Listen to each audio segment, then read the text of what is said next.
Graça e paz a todos vocês que estão nos ouvindo.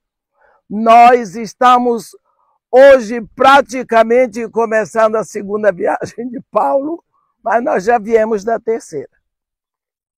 Então, porque Paulo, quando ele sai de Antioquia, da Pisídia, da Síria, trazendo com ele Silas, ele sai com um trunfo, com uma alegria e um desejo muito grande de dizer, desculpe, de provar que o ministério estava estabelecido, aprovado pela liderança de Jerusalém. Então, ele tem na mão as cartas que mostram a autoridade deles. Então, ele sai primeiro. A Bíblia diz no capítulo 16 de Atos, no versículo 4, ao passar pelas cidades, entregavam aos irmãos para que as observassem as decisões tomadas pelos apóstolos e presbíteros de Jerusalém. Assim as igrejas eram fortalecidas na fé e dia a dia aumentavam em número. Nós vemos a ordem com que as coisas são feitas no reino de Deus. Não é eu achar que de uma hora para outra eu posso passar por cima da ordem daqueles que chegaram antes de mim. O trabalho tem que ser feito em obediência. E assim, Paulo ensina pelo seu exemplo para as igrejas: eu obedeço a eles, vocês me obedecem. Mais uma coisa que podemos e devemos lembrar: como eu posso obedecer ao pastor que eu não vejo, se eu não obedeço ao pastor que eu vejo?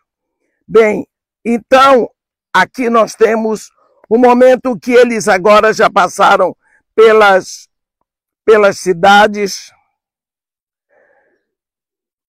Ai, Helena, só você, Helena, tá. Aprendi, eu não consigo lidar, me perdoe, não consigo lidar com isso. Então, mas Paulo estava vindo da Ásia.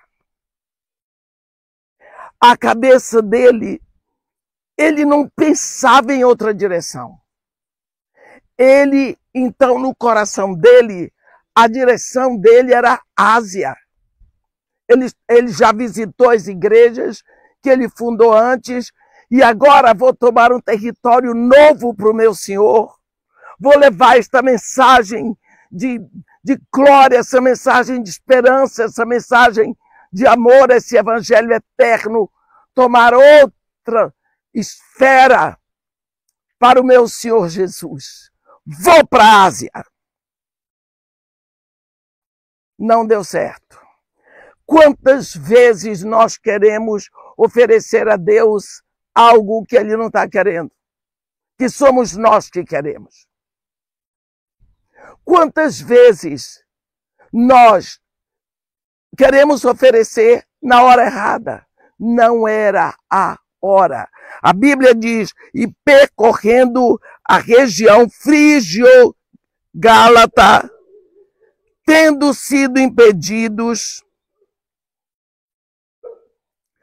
pelo Espírito Santo de pregar a palavra na Ásia.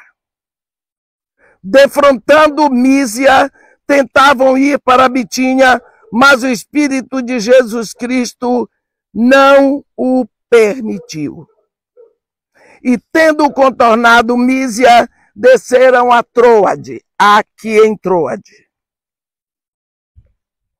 Primeiro, nós sabemos hoje por que é que Jesus Cristo, o Espírito Santo, impediram Paulo de descer para a Ásia. Será que a Ásia já estava toda convertida? Não. Nós repetimos mais uma vez: Deus trabalha com plenitude de tempo. Era o tempo de Deus em que o evangelho tinha que entrar na Europa. Mas Paulo pensava Ásia. Paulo pensava Bitínia. De uma hora para outra já pensou? Se ele não percebe a direção do Espírito, se ele não percebe a direção do Senhor Jesus, tinha mudado toda a história do cristianismo, porque ele tinha insistido com Ásia, insistido com Bitínia, tinha insistido na direção leste, na direção oriental, quando a ordem era vir para o ocidente. Estava na hora do evangelho vir para o ocidente. Então, se as coisas estão fora do meu controle, para onde eu vou? E agora? Eu saio de casa, eu oro, eu penso de ir numa direção, não dá certo. Para onde eu vou? Eu fico sem direção. E quando nós olhamos isso acontecer na vida de Paulo, com Lucas, a turma deles, quantas vezes isso pode acontecer na nossa vida? Que nós estávamos tentando ir para um lado, mas não era aquele lado. Tem um pastor que eu amo muito, o pastor Josué, da igreja presbiteriana Betânia, em Niterói, que ele canta os salmos e ele compõe. E uma das músicas dele, ele diz assim: eu não gosto de citar pessoas quando eu prego, mas isso é tão lindo, ele é um pastor. Ele diz: portas abertas e portas fechadas são a mesma coisa, desde que sejam abertas ou fechadas por Deus. E Deus aqui fechou as portas para a Ásia, para a Bitínia. Nós não sabemos quanto tempo eles ficaram assim no ar. No ar. É possível que Paulo tenha ficado desapontado. E agora? Aonde erramos? Que foi que fizemos errado? Estava tudo tão bem. Estava tudo tão satisfatório. Será que estamos desagradando ao Senhor? Perdemos a direção? O que está acontecendo conosco? Quantas vezes você já ficou assim? Precisamos notar uma coisa. Deus fala assim: os meus caminhos não são os vossos caminhos, nem os meus pensamentos são os vossos pensamentos, porque o quanto distam os céus da terra, os meus pensamentos são mais altos que os vossos pensamentos, e os meus caminhos mais altos que os vossos caminhos. Aí a gente pensa e lembra ali no Salmo 103, quando no versículo 7, a Bíblia diz assim, que Deus manifestou os seus caminhos a Moisés e os seus feitos ao povo de Israel. Então aqui nós vemos que os caminhos de Deus são manifestados a Moisés, mas os feitos de Deus ao povo de Israel. Então nós vemos que Moisés não entrava em contradição, porque ele tinha a revelação dos caminhos. Mas o povo de Israel entrava, porque só tinha manifestação dos feitos do Senhor. Podemos compreender, entender os caminhos de Deus? Não. Paulo de Tarso nos ensina no capítulo 8 de Romanos quão insondáveis são os teus caminhos. Não é? Quão inescrutáveis são os teus juízos. Então nós não podemos saber com perfeição os caminhos de Deus, mas acontece que existe um modo de Deus que ele já revelou para nós e já nos ensinou. Como seguir o modo como Deus trabalha, alguma coisa nós aprendemos na palavra de Deus. Uma das coisas que nós precisamos lembrar é que Deus promete aqui. Prometeu, falou. Ele vai cumprir aqui. esse espaço de tempo, muitas vezes ele nunca mais vai tocar naquele assunto, porque ele prometeu. Deus é fiel à palavra dele. Por exemplo, quando Deus chamou Abraão, Abraão tinha 75 anos. Ele falou de uma descendência. Tanta coisa aconteceu. O pobre do Abraão até tomou como filho adotado um rapaz, Eliezer. Quando voltou do Egito, falou com Deus: um filho não me deste, o herdeiro da minha casa é o Damasceno, Eliezer. Deus disse: que isso, rapaz? Não será este o teu herdeiro. Será um filho nascido de ti. Parafraseando, eu não te disse que vou te dar uma descendência? Então pronto, está dito. Foi. Aí caiu em outra. Deitou com a escrava. Nasceu Ismael. Tudo bem. 99 anos. Deus deixou Sarai completar 90. Abraão com 99. Chegou lá.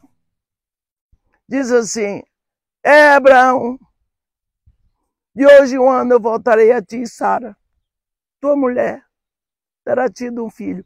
Em 25 anos depois. Deus prometeu aqui, prometeu aqui, ele vai cumprir, porque o tempo é dele. Esse é o modo de Deus agir. Deus prometeu, ele vai fazer.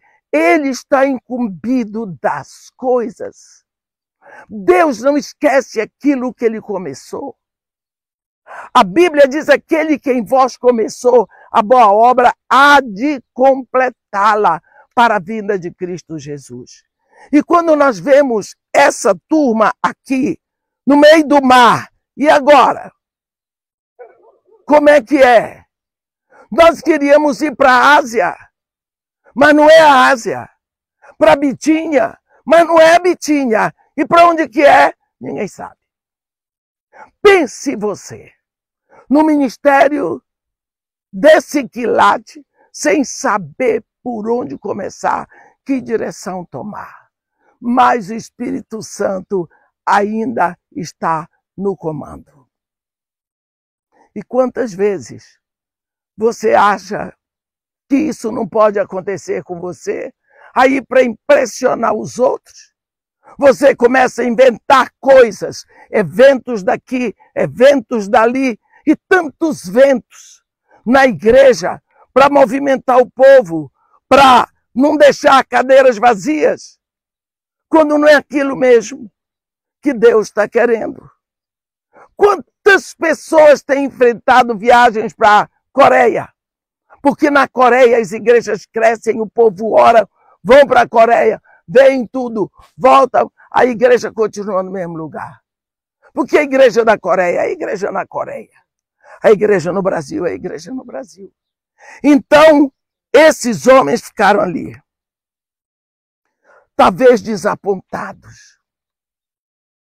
Quantas vezes você já ficou desapontado com você mesmo no trabalho que estava fazendo?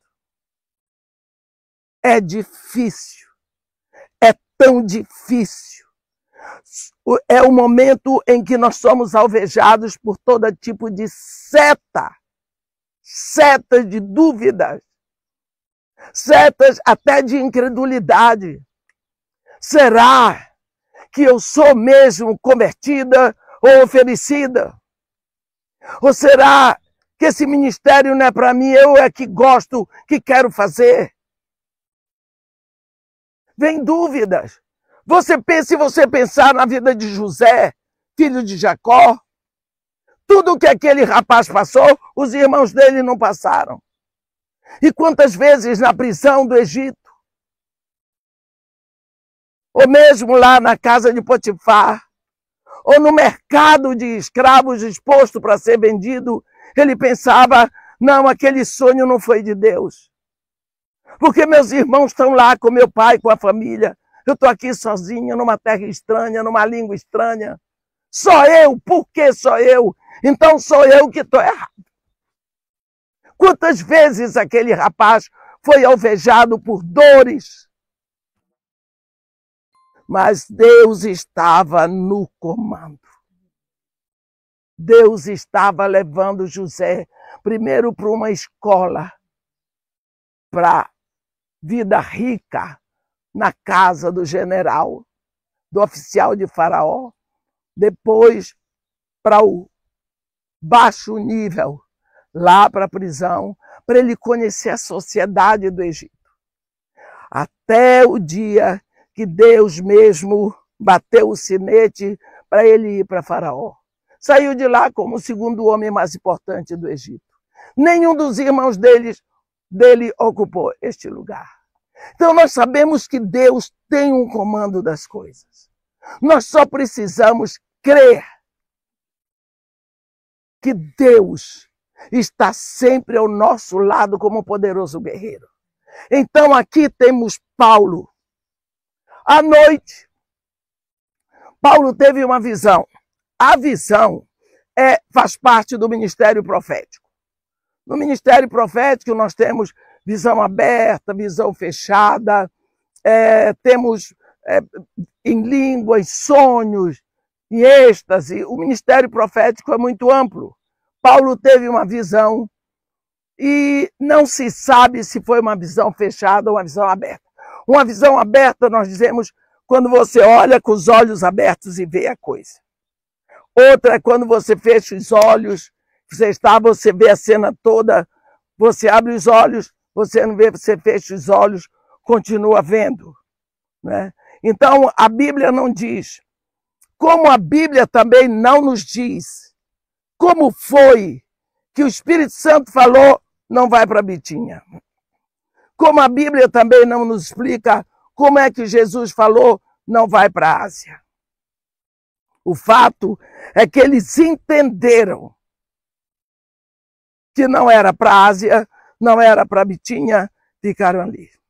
E nessa visão, a Bíblia diz que defrontando a Mísia, tentavam ir para Bitinha, mas o Espírito de Jesus não o permitiu. E tendo contornado Mísia, desceram a Troade para cá, para este lugar maravilhoso. Eles desceram para cá, para Troade. À noite, sobreveio a Paulo uma visão, na qual um varão macedônio estava em pé e lhe rogava, não pedia não, rogava dizendo, passa a Macedônia e ajuda-nos. Um varão macedônio. Existem tantas vezes na nossa vida manifestação de anjos. Quantas pessoas têm tido visão de anjos? Então aqui nós temos um anjo que se veste de macedônio. Existe uma turma aí que diz que esse varão macedônio não era um anjo. Era o próprio Lucas, porque o Lucas era macedônio. Mas eu não acredito, porque a Bíblia diz, passa na Macedônia e ajuda-nos. Então Paulo entendeu que era para ele ir para a Macedônia. Ora, por que ele diz ajuda-nos? O que estava acontecendo na Macedônia que precisava da ajuda do missionário cristão? Nós sabemos que lá, em Filipos, não havia uma sinagoga. Nós vamos falar isso melhor quando entrarmos em Filipos, eu acho que é amanhã. Não é? Porque para ver uma sinagoga precisa ver 10 homens prontos. Mas os judeus se reuniam do lado de fora da cidade, à beira do rio, e lá havia umas mulheres que iam. Entre elas, uma mulher piedosa. A Bíblia só diz que havia um lugar de oração. O povo ali orava, mas a oração deles é uma reza. Porque desde que Jesus Cristo veio, Deus determinou que para chegar ao seu trono tem que vir através de Jesus. Então eles oravam, mas a oração deles não ia na presença de Deus. Deus ouvia sim, Deus ouve tudo. Deus ouve até a macumba. Deus ouve tudo. Mas a oração deles ficava batendo, batendo, batendo. Então, esse anjo que apareceu para Paulo na visão, assim como o anjo que apareceu no capítulo 10 para Cornélio, podia ter pregado o evangelho na turma de Cornélio. Mas não pregou. Manda a Jope chamar Simão por sobrenome Pedro. Por quê? Porque o evangelho não foi entregue aos anjos. O evangelho foi entregue a nós, aos homens. Somos nós que temos a autoridade para levar a mensagem do evangelho na terra. Então ele entendeu que era para ir para lá, para a Macedônia. Assim que ele teve a visão, imediatamente procuramos, nós vemos que Lucas está com Paulo, partir para aquele destino, concluindo que Deus nos havia chamado para lhes anunciar o evangelho. Então é assim que o evangelho vai entrar na Europa. É depois de um momento em que eles tiveram que pensar, parar, porque de uma hora para outra, parece que o comando da direção já não estava mais com o Espírito, estava com Paulo. Agora eu quero fazer isso, agora eu quero fazer aquilo, agora eu vou para cá. Não. Você tem parado para ouvir a direção do Espírito na sua vida?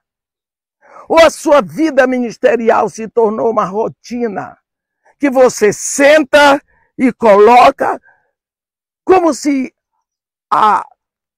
o seu campo missionário fosse uma empresa. E de uma hora para outra, você vai botando o Espírito Santo de lado.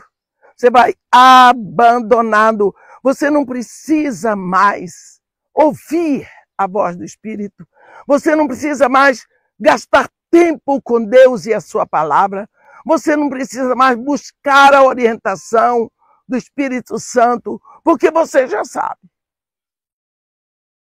Muitas vezes nós precisamos parar no meio do mar. Porque Paulo já tinha feito a primeira viagem. Ele já estava na segunda, ele já tinha decidido, vou passar nas igrejas, vou entregar, levar a carta que veio de Jerusalém, eu vou fazer, eu vou acontecer, eu vou. E agora, concluí isso aí, agora eu vou para a Ásia.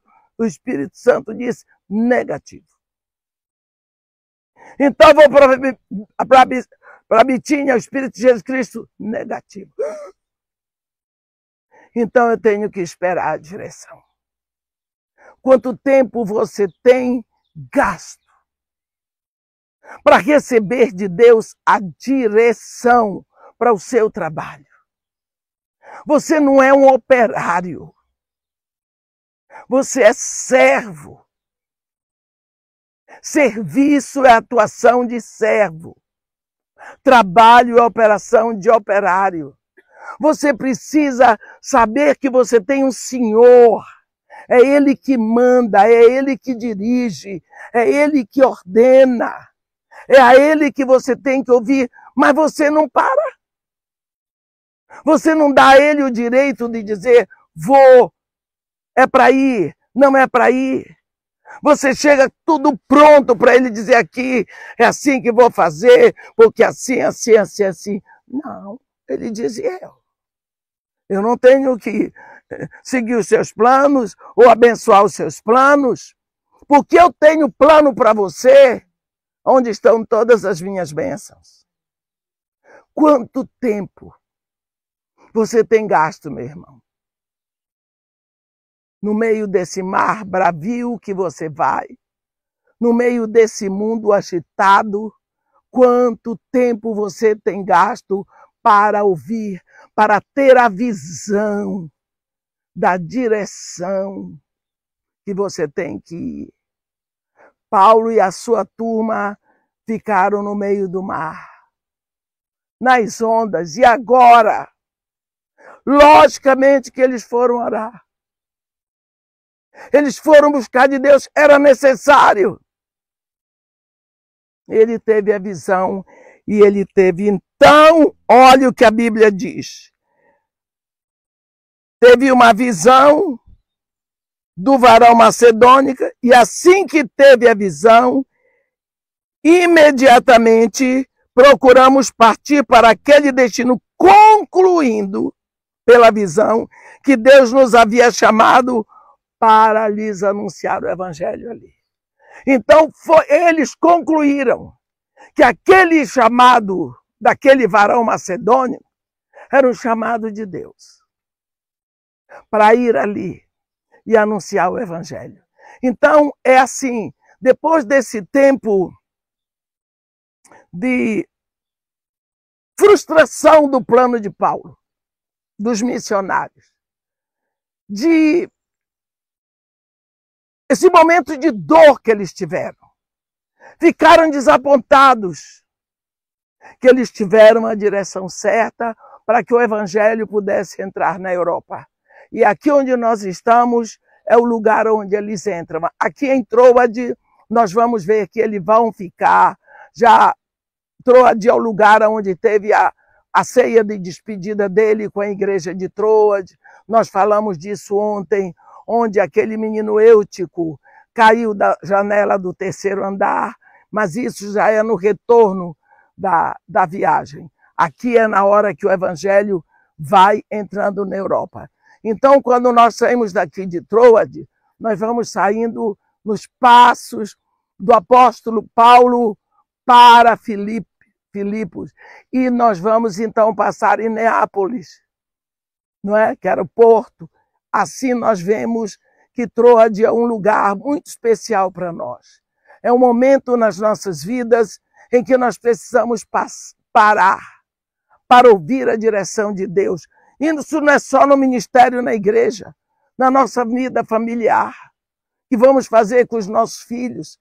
Às vezes estamos exagerando, apertando demais, ou soltando demais, ou muito nervosos, não dando a eles o espaço para eles serem eles mesmos. Então é momento em que nós precisamos pensar, porque Deus sempre tem uma direção. Pode ser que você esteja andado no caminho que você escolheu já há muito tempo, está certinho, está pronto, é por aqui que eu tenho que ir, mas Deus tem um momento de levar você numa direção nova dele, não aquela que você pensou, mas aquela dele. Nunca se esqueça que Deus tem os seus próprios caminhos. E ele não vai mudar o caminho dele por causa de ninguém, porque o caminho de Deus é perfeito. A palavra de Deus é fiel. Amém? Que Deus nos abençoe e nos guarde.